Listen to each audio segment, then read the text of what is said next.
Hey, welcome. What is going on? I am back. What's going on, Shelby? How's it Not a going, whole man? lot.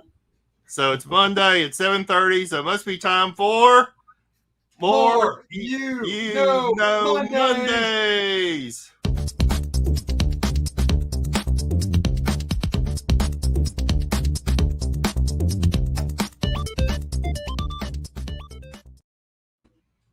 That We're wasn't still that not good wasn't at bad. That wasn't bad. that. We're better. Oh Man, so man. you've been killing it the past couple of weeks, man. I know you had the good doctor in here helping out, supporting everything. But man, dropping a lot of knowledge on there. I know we got a lot of going on tonight as well. But man, sorry I haven't been able to participate in everything. But I appreciate you carrying the More You Know Monday torch.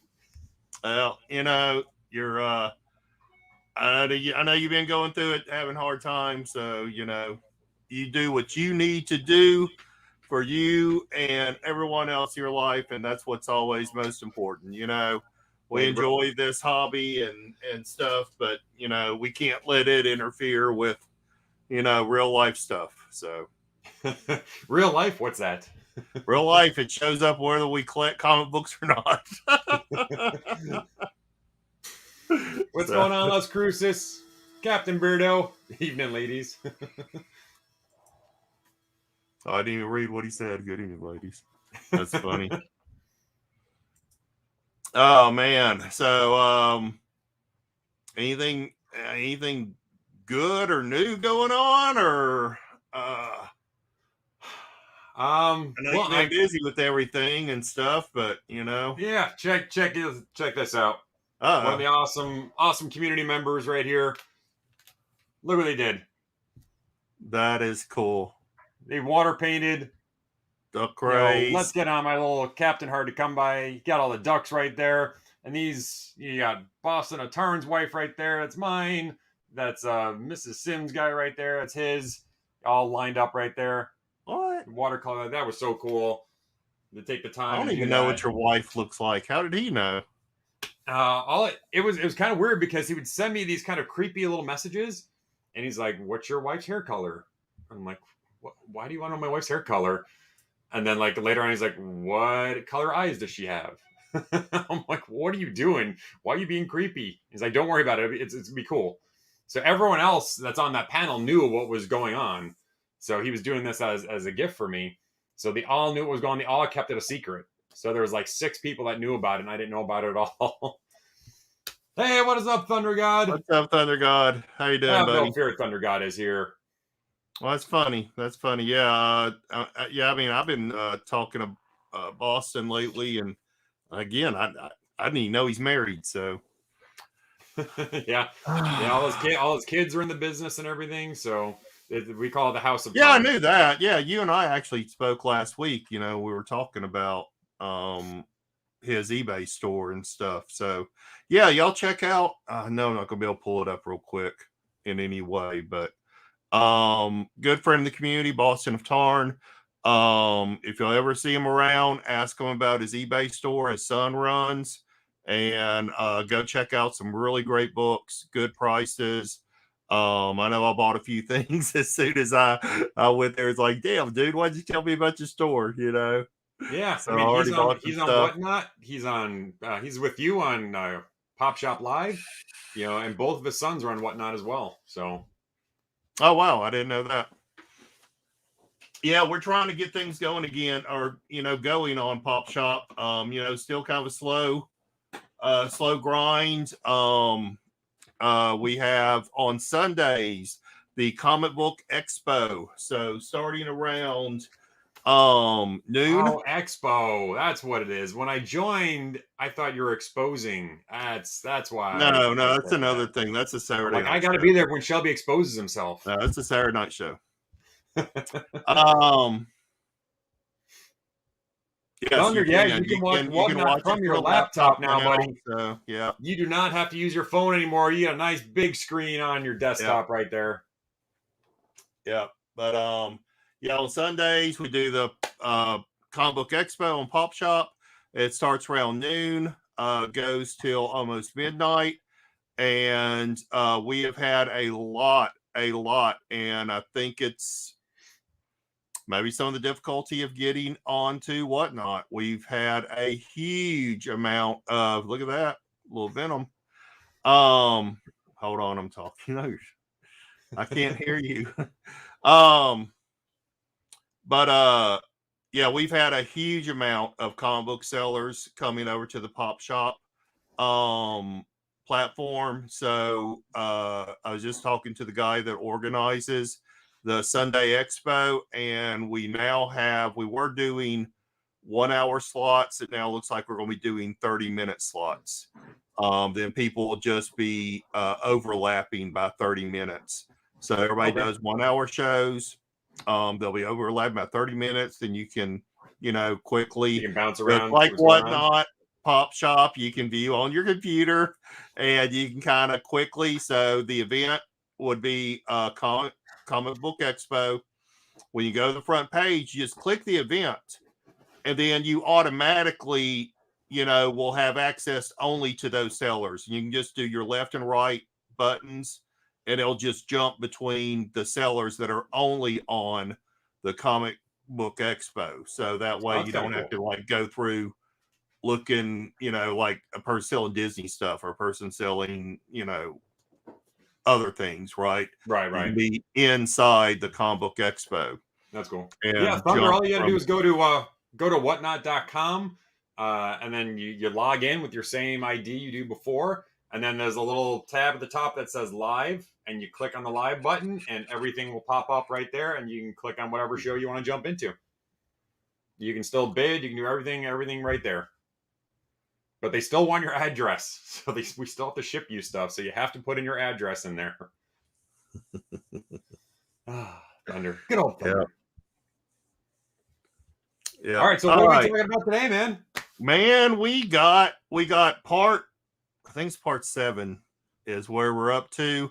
I'm not sure there's going to be a part 8. I kind of would like to take, there's really only one more genre, so I might go ahead and do a part 8 just to knock it out and say I've completed my journey. I set out to do a multi-part history through the golden age, of 1900s through the golden age of comics. And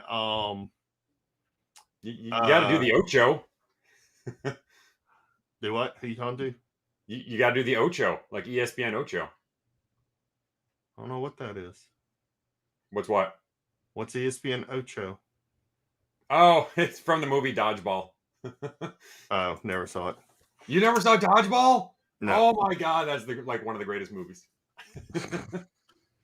That is so I'll funny. just have to take your word on it. All right, so tonight in the chat. we're talking about funny animal comics. Funny animal comics.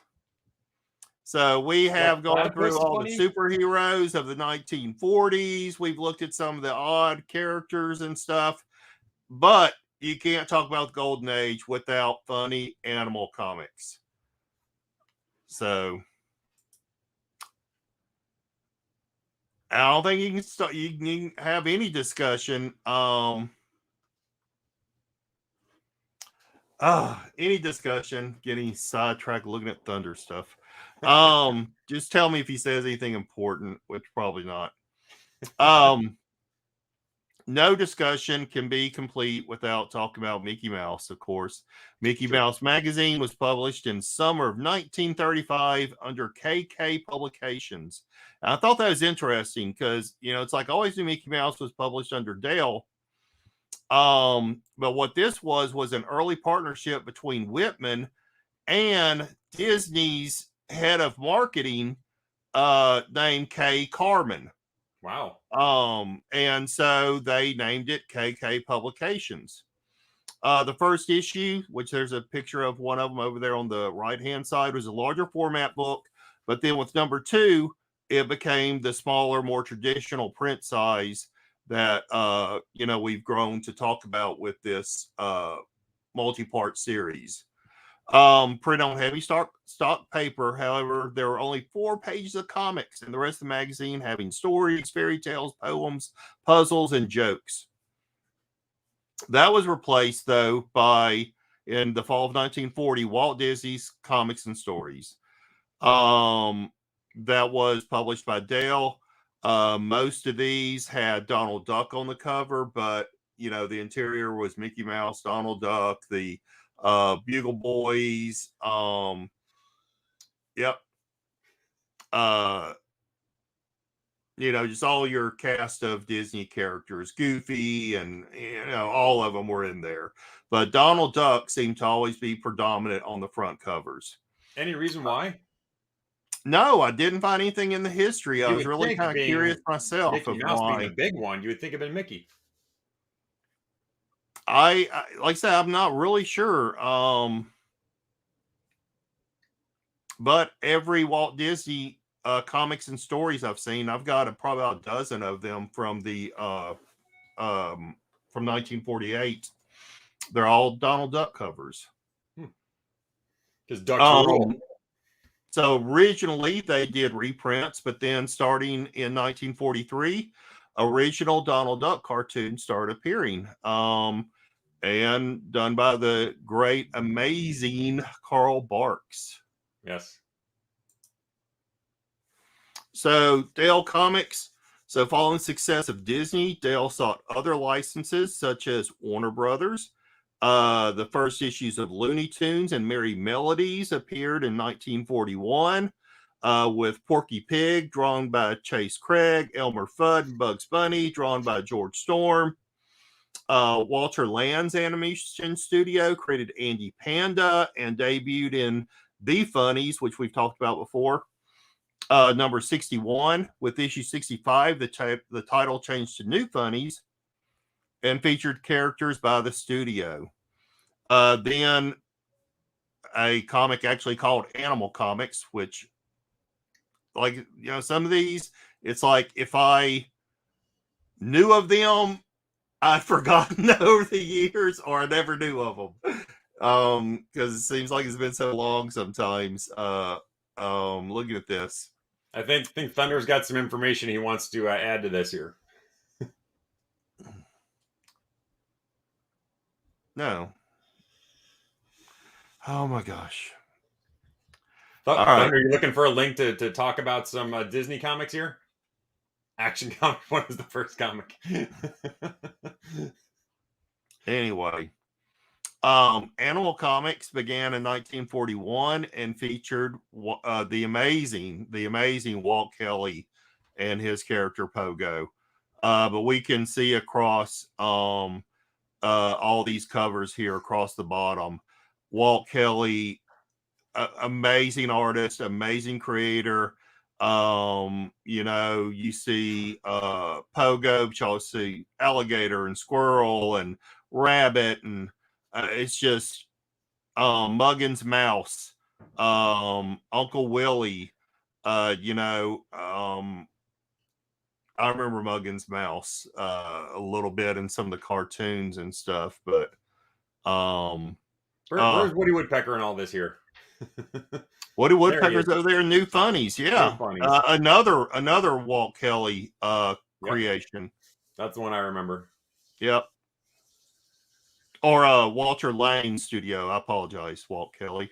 I'm sure he's not alive anymore, but Walter Lang. And actually, you bring up a good thing there, Jeff, there at the bottom right, where you see New Funnies. Eventually it became Walter Lang's New Funnies because it featured only characters by that studio, which would be characters like Woody Woodpecker and such. So,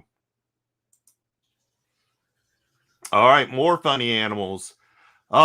This is probably some of my favorites here. In 1942, DELL published Our Gang Comics, which was loosely based on the MGM properties. Our Gang, Spanky, Alfalfa, and etc. Ragged Ann and Andy.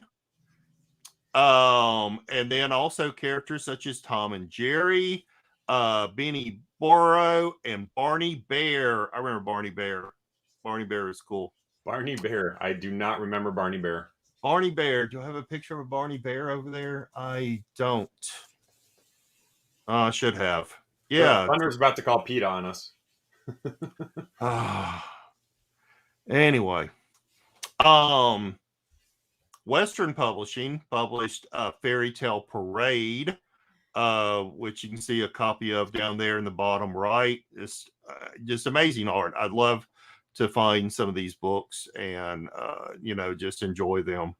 Timely, which is of course Marvel, they produced Crazy Comics in summer of 1942. The staff included Kim Pate, George Klein, not that George Klein, Dave Gans, and a very young Stan Lee. The company also produced Terry Toons. I didn't know Marvel did Terry Toons, but they did actually do a Mighty Mouse comic in the late 80s, early 90s. So they still had some rights to that. Nice. Produced Terry Toons and introduced in 1945 Mighty Mouse. Mighty Mouse. Mighty Mouse to save the day. What's up, Shutterduck? Welcome in, brother. Welcome, Shutterduck. Why are all these comic creators always naming their the company's KKK something? KKK. What? Who are you talking about? The last one was KK. Oh, this Crazy one, Comics KK. and okay, got it. In the 1940s, gotcha. you think you'd want to avoid Gotcha. getting along that KK line. Yeah. All right. And more funny animals. All right, Fawcett, of course, the publisher of Captain Marvel, produced Marvel. Fawcett's Funny Animals comics at the end of 1942. Fawcett hired Chad Krothkoff, who produced Hoppy, the Marvel Bunny. So basically, what they did is they just basically parodied themselves. So Captain Marvel was such a huge character in the 1940s that they just, allowed this person just to create a whole comic book parodying in animal form the whole Marvel family. And so Captain Marvel was Hoppy, the Marvel Bunny, and he became Captain Marvel or Hoppy through using the same word Shazam, just like Captain Marvel did. And that's pretty cool. It's very cool. DC produced, so they had to get in on it. They produced funny animal books too. They produced fun stuff. So you can see over there the three Mouseketeers produced in fun stuff in summer of 1944.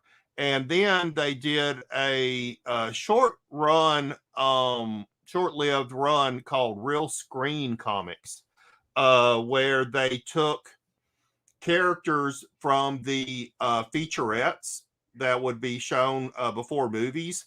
So you have things like Heckle and Jekyll and such. I like them. They were shown in that magazine. We see a couple of other books that really just didn't get into for length, but we had from American Comics Group, Jiggle Comics. So not what we would think of today, maybe with Jiggle. Tappy Comics, and then Haha Comics. So yeah. And that is it. I might do one more episode for humor comics of the 1950s. But basically, that takes us through most of the golden age. Humor and horror, the two H's, man. Well, and I said at the beginning that I was going to ignore 1950s EC books, that I felt like that was an episode that that a whole thing could be devoted to. This multi-part series was always planned to be like 4 or 5 slides at the most, or 3 or 4 slides at the most, just kind of an overview to introduce people to to these, and then if they're interested, you know, they have enough information, they can go out and maybe do some more research on their own or look up other YouTube channels or something like that. I feel like that EC is definitely one that would be, you know, a good 8 to 10 Yeah, 8 it's to 10 definitely a tongue slides. twister out of there. Shut Yeah, be a good 8 to 10 slides that a whole episode should be devoted to. Not my, you know, maybe hour of research that I do for these. So, and Yeah, you knowledge. definitely A do a deep lot of it, dive in that. I'll be honest with you, probably about a third of a lot of this stuff, not this one particularly, but about, you know, a good third is just straight knowledge from my head. Not research. Which comic doctors, they'll point out a couple of errors of mine. So, Yeah, like I said but he yeah, did an awesome job filling in and on there. So it was great having him on here, and thank you for him for coming in as well. definitely. Comic doctor is a great guy. You know, one of the things that he really brought was, since we were talking a lot about, well, since we're talking about the golden age, Golden Age. he would know firsthand how many of these books are out there, right? What is he seeing? How many is he seeing? What kind of condition? You know, those are such important metrics. Um, you know, there's such a inherent flaw in our only metric of known books is via CGC and CBCS. Right. You know, there's just a huge um flaw in that, is that you're dependent on one source, and it's only books that, you know, have been sent in. It does not account for the really popular, like I was watching someone last week on YouTube cracking open a slab, you know, cleaning and pressing it and sending it back in for grading. And he started off the video showing the old label, meaning he did not send the label in when He he didn't sent send it it back back in. in. So now that book is on the census twice. Yep. Yeah. I mean, most people, if you're responsible, will send the label back in so they can adjust the census.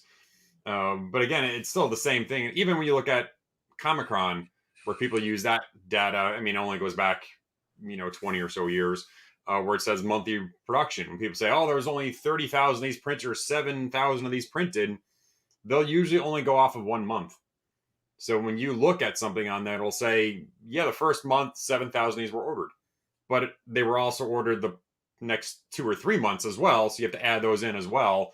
So when people are quoting a lot of the stuff, it's severely wrong when they're quoting how many things were out in a certain month, because it does trickle out for a few more months after that. More orders come in. Yeah. Hey, Jeff, why doesn't Shelby want to be on the show with me anymore? Thunder's having a good old time, man. With himself. That's why we love you, Thunder. So, but yeah, I mean, like I said, I mean, and I grew up on Animal Comics. You know, DELL put out advertisements. You know, DELL is the sign of quality. DELL is the sign of wholesomeness. You know, and that's what a lot of parents felt comfortable with buying their kids, you know, when we wanted comic books and such, right? Because you didn't have, people forget that we didn't have television, or, you know, a huge, not everybody had a television or something. Really wasn't until the 1950s, you know, that television came in, you know, to huge masses. Well, I mean, even the comic code was just starting to come around and everything. They weren't well known. So when DELL is putting that out there saying we're wholesome, you feel comfortable buying that book, parents didn't know. All they saw was some of the EC comics maybe on the same stands as well, and they didn't know what was, wholesome for their kids or not. So that was a good way for them to kind of stand out and brand themselves, saying, hey, you don't have to worry about all the other crazy stuff you see everywhere. Go for DELL. Yeah. So, and again, it's one of the reasons, one of the things I was talking about, to the comic doctor about is, my memory is greatly shaded by growing up in the 70s and 80s, and you were only 20 years removed, 25 years removed from the goal, from 1940s, 1950s, right? So there was still a lot of these comic books in boxes, at your grandmother's house, that your dad used to own, these things were still around and plentiful. Definitely, I don't think so much today, right?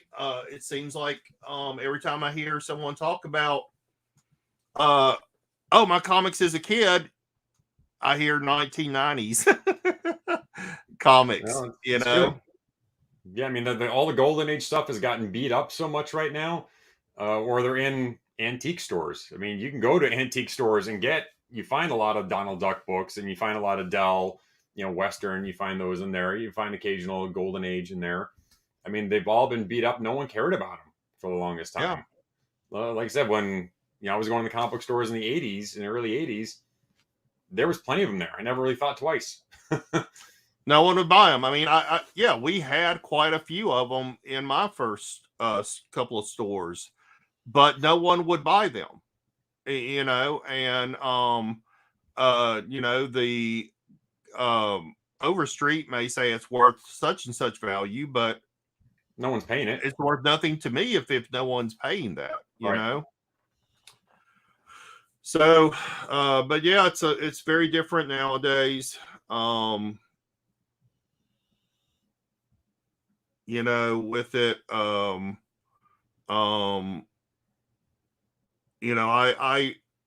honestly had felt that,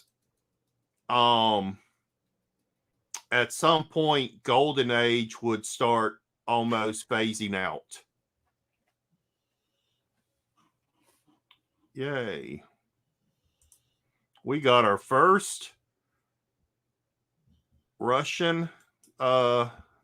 Hey, we made it. We got our first bot. We got our first Russian bot. Wow. There was someone that had done an article, and it's pretty insightful, and I liked it, is that with successive generations of people, their interests fall within a certain genre, right? Or a certain era. So right now, what is hot is Transformers and G.I. Joe and those all the things stuff that they grew up with. Now that's they right. have money. And now they're in their late 30s, early 40s, and they can afford these things, right? In the same way for me, right? Where my collecting habits fall tend to be in the 1970s, 1960s. So, the people whose collecting habits would have been the Golden Age, they're passing away now. You know what I'm saying? Mm-hmm. So, I was wondering, like, would there be a point when interest in the Golden Age would just fade out? With that population, reaching mortality. No, it definitely won't, because you got the two things with that. You've got the people that were interested are dying off, but all of their collection now that's been sitting in their closet or whatever, or their attic, that we see, even like these pedigrees we were talking about, all of a sudden you get these kind of like spurts where there'll be 5 or 6, 7, 8, 9, 10 of these pedigree collections come up because those people are dying in a row. Now you're going to see more of that. So now the market starts getting flooded again with Golden Age. Not as many people are caring about it. You do still have some of that hardcore, historian type of collectors that still will like it, and if it's a high grade. and those high grade ones are harder and harder to get right now, and everything else Yeah. that's low grade is worth absolutely nothing. Yeah. Yeah. Yeah, I'd like to do a little episode, which have been bugging me for a couple of years, is just the history of grading. The grading scale, because the grading scale that started in the 1960s and 1970s is way different than what we have today. I mean, it is actually very different in the 1980s too, slightly, than what we have today. Slightly. There was no grading back then. There was no There snobbery about was. grades and everything. If it had a couple ticks on there, like, oh, it's great. It's high grade. This is awesome. Oh yeah, it's high grade. Yeah, yeah, no, yeah, completely right. Yeah. So, yeah, glad you're feeling better, Thunder. Thank you for coming by as well. You're like John Wick. You can't be stopped.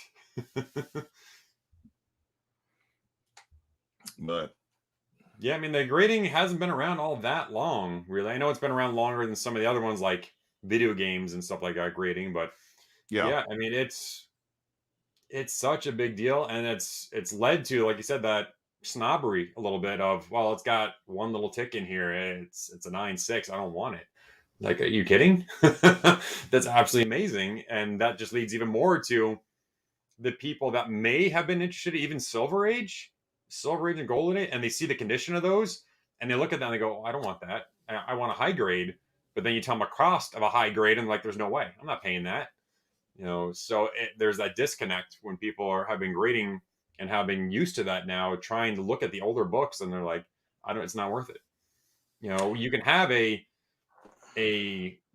decent grade, a pretty high grade of even a nice Silver Age book, and compare that to a variant comic that just came out a week ago. And that variant comic that came out a week ago will outsell the Silver Age that has a lot less made, and you're not going to find them in that good of a condition. Exactly. And Comic Doctor and I were talking about that is, I asked him what his opinion was. I felt I was I felt I was being generous in saying that 80% of the comics that are sent in for grading are modern books. And he said that he would bet that it's well over 90%. And I still don't get it. I mean, I know you and I both as resellers, if that's a bad name, flippers, whatever you want to call yourself, call ourselves. I use the term flipper most of the time. That's because I like dolphins, and the it's Flipper, that is his name. Anyway, but and you and I have talked about that we do fairly well with modern books, 9.8, in a slab. People are always asking for them. I sold out again. You and I both talk about how we just constantly sell out. I was down to 2 or 3, and I showed them on the auction I was on Saturday night. Sold all 3 of them right there. They're like, "Yep, I'll take them."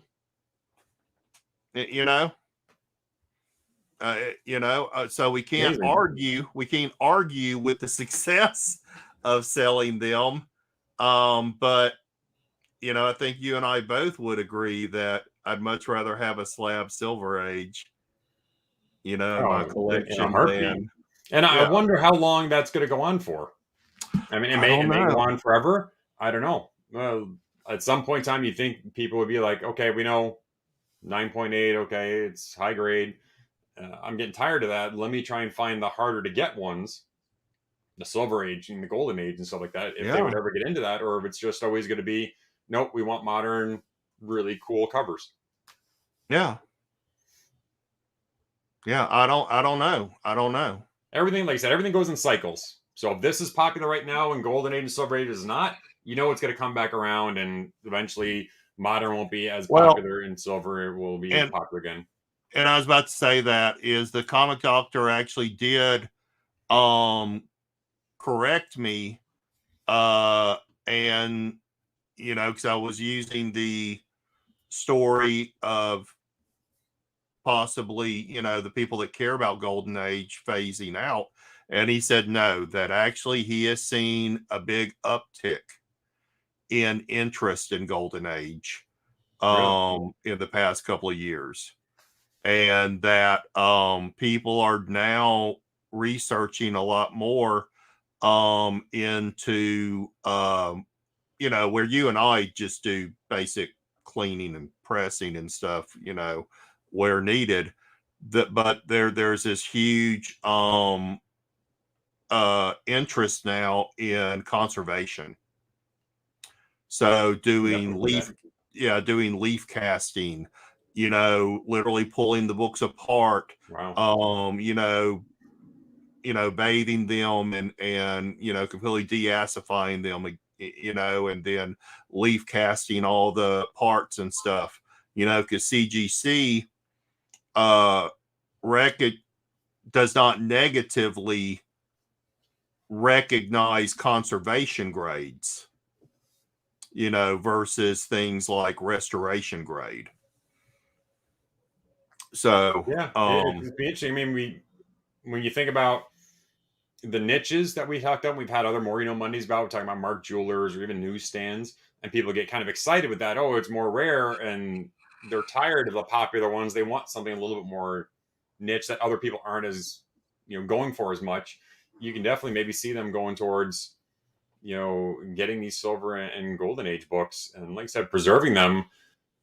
There's not too many ones around, and if you can get some ones that are beat up a little bit, that you can preserve those so they're not thrown away or they're not totally disintegrated, that's a yeah, great thing for the industry. yeah, and again, I'm not saying it was because of us, but It's just um like the same thing. I'm not saying I'm Batman, but you haven't seen me and Batman in the same room together. I'm just saying is that interest in Mark Jewelers sure has grown in the past year since Hasn't we it? put out our video. It has I'm really just gone up. saying. I'm just saying. Okay.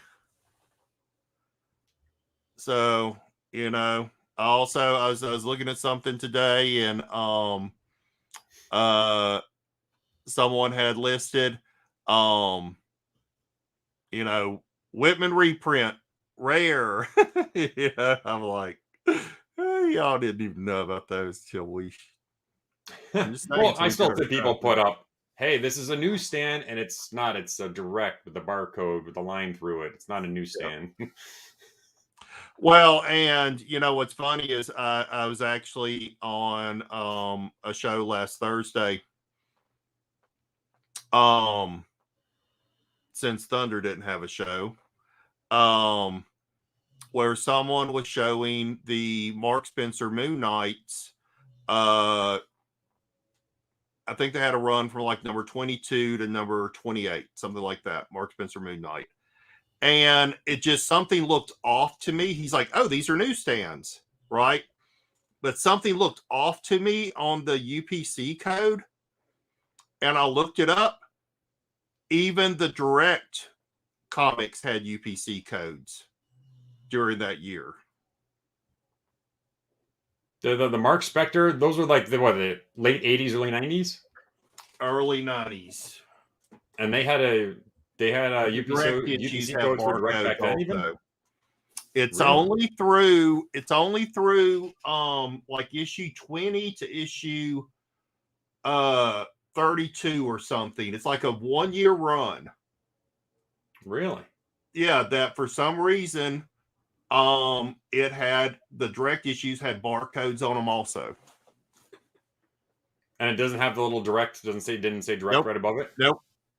Wow, I gotta look out. That's pretty cool.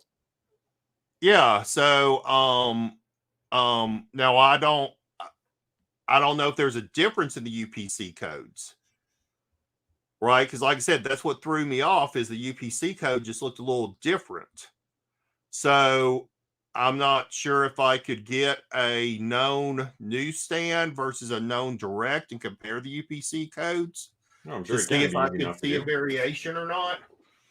I just know that I did a search in those numbers for direct copies, and none were found with like the Spidey head or anything like that. Huh.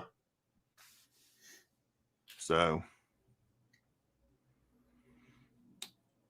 yes, Jeff is secretly the original Spider-Man, meaning the one from the 1970s TV show.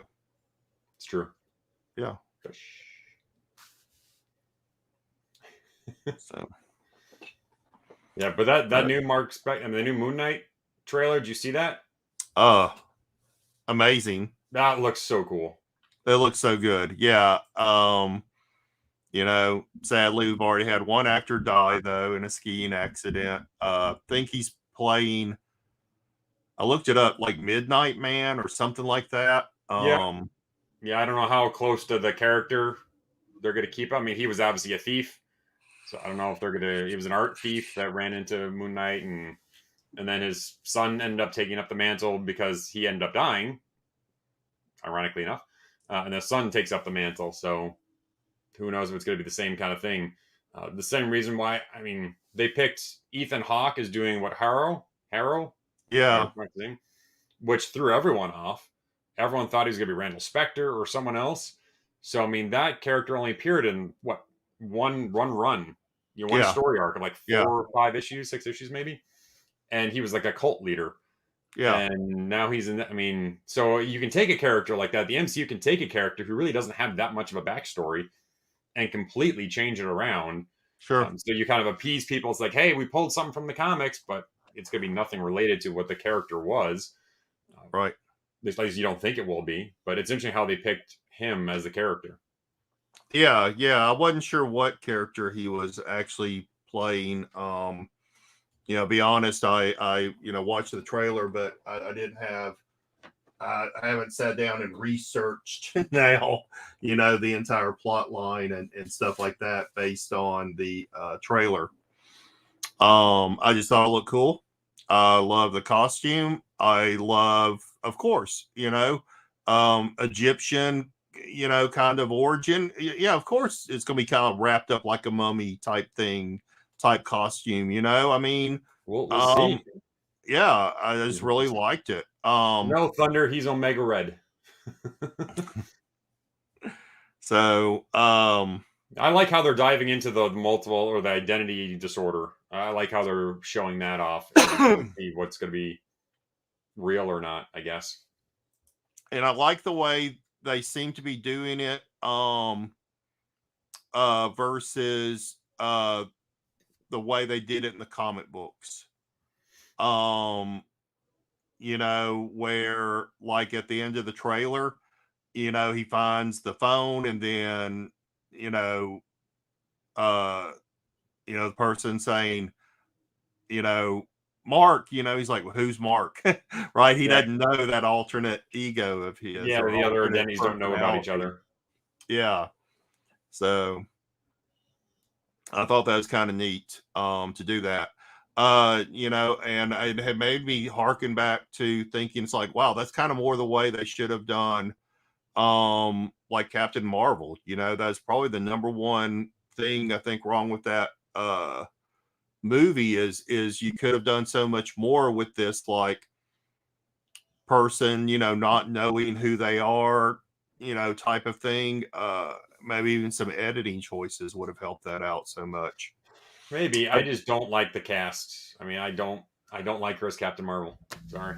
I hate to say I'm a huge, well, I hate to say it, I'll say it and not hate it. I'm a huge Brie Larson fan. I think she's an amazing actress. I got a little bit of a crush on her.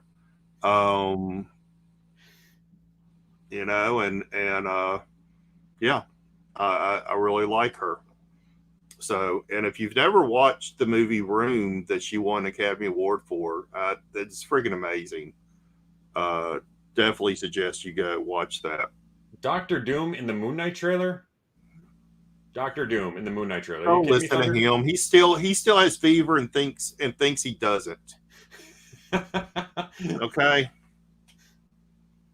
And just remember, whenever I become very, very obnoxious on yours, thank you, Las Cruces, on your show, you just remember all this that you do to me. Room is. I've never saw it. Yeah, watch it. It's amazing. The only other movie I honestly say I've never really seen anything besides the King Kong movie with her in it. I don't think I've seen any other movie with Brie Larson in it. I don't think Brie Larson was in King Kong. Yeah. It was Brie Larson. It was Samuel L. Jackson. It was Tom Hiddleston. Oh, that movie. Yeah. King Kong. That King Kong movie. For some reason, I was thinking about the Jack Black King Kong. Oh. That's done by New Zealand guy. Yep. So. They're boxing them to say Von Doomstead. Really? I have to check that out, Thunder. Well, I mean, the rumor is we're going to get... Well, obviously, we know Blade. We heard Blade's voice at the end of the Eternals.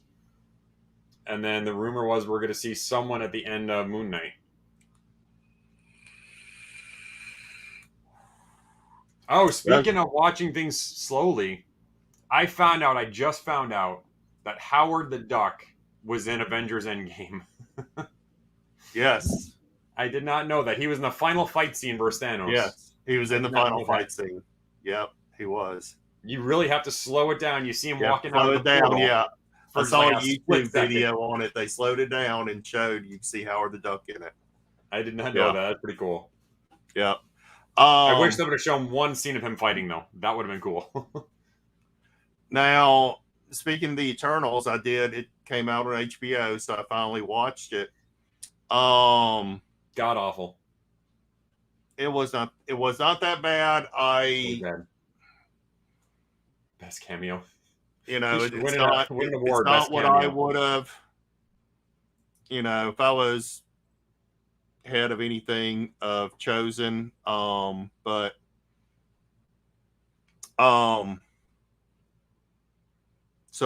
So at the end, like the first post-credit scene had like Star Fox and right.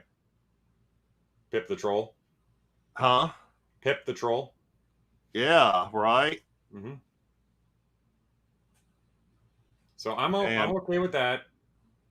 I mean, we're going to see what ends up with the Blade part of it. But the whole Eternals movie was such crap. I mean, I don't understand how that passed everyone. I know it's a foundational story. They're setting up for everyone to explain what's going to be happening for all this cosmic stuff going on. I get that.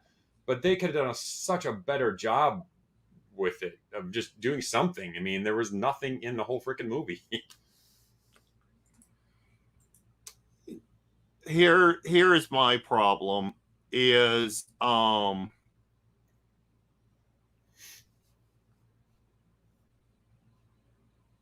having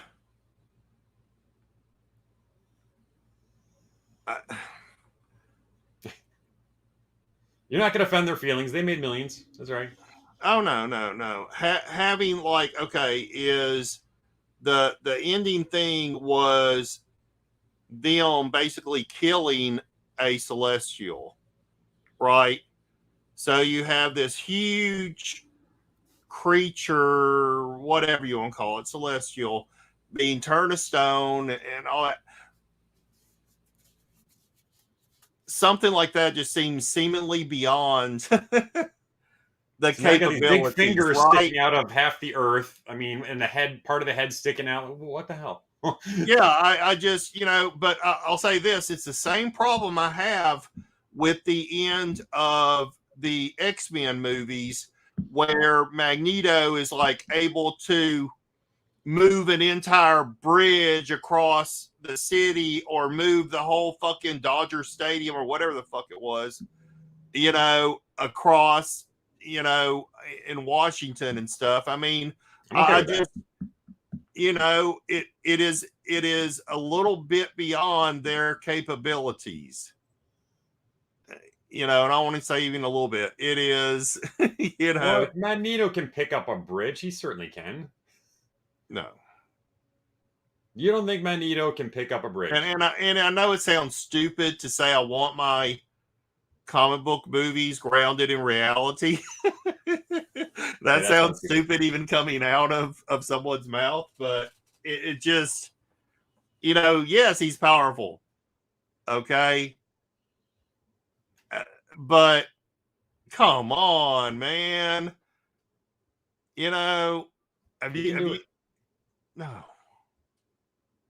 no, If no. you've got people like the Human Torch and Storm, or like beyond a mega level mutants, you know, Magneto tapping into the Earth, he absolutely can do that. That's what I'm saying. I'm sticking with that. Yeah. I vote no on that one. So I take it Thunder hasn't seen Eternals. I don't know. Anyway. All All right, right. man. Funny animal books overdone with. We will see what we're going to do next week. Either maybe do the humor comics or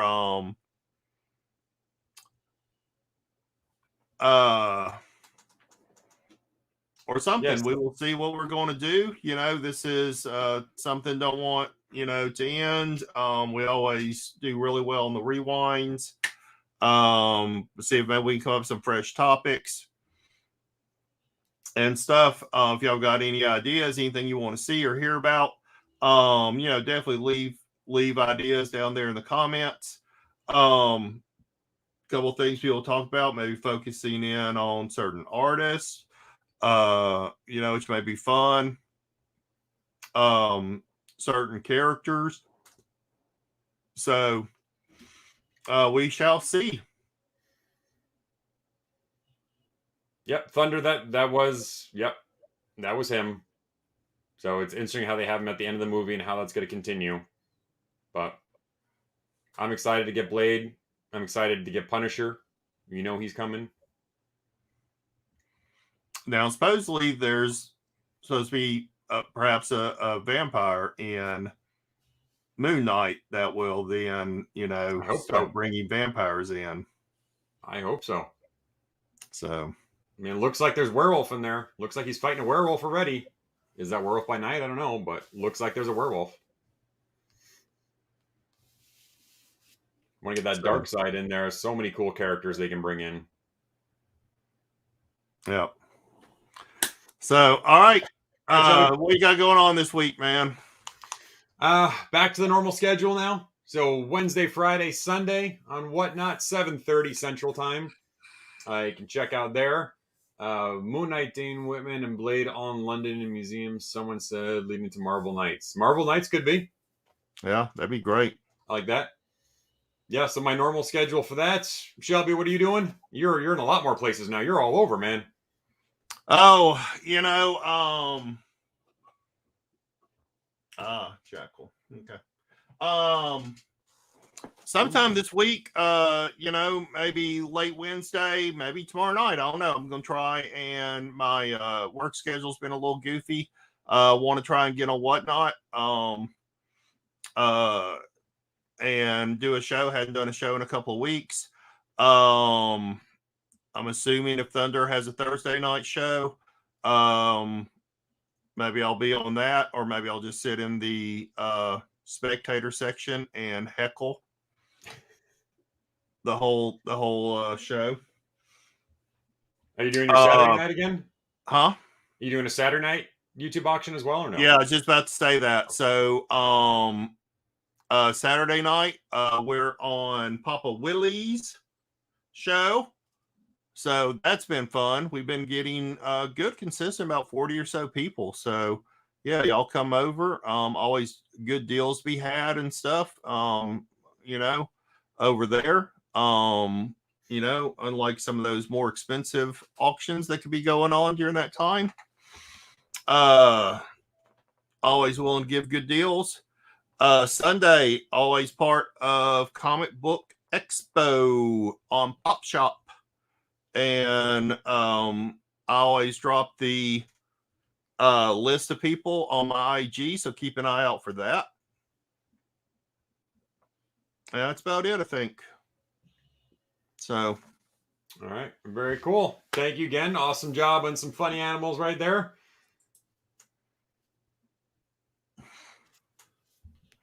all right. John Wick. Captain He's Beardo, done thank with- you so much, man. All right, everyone. Hey, thank y'all so much. Thank you for tuning in. Like I said, keep up.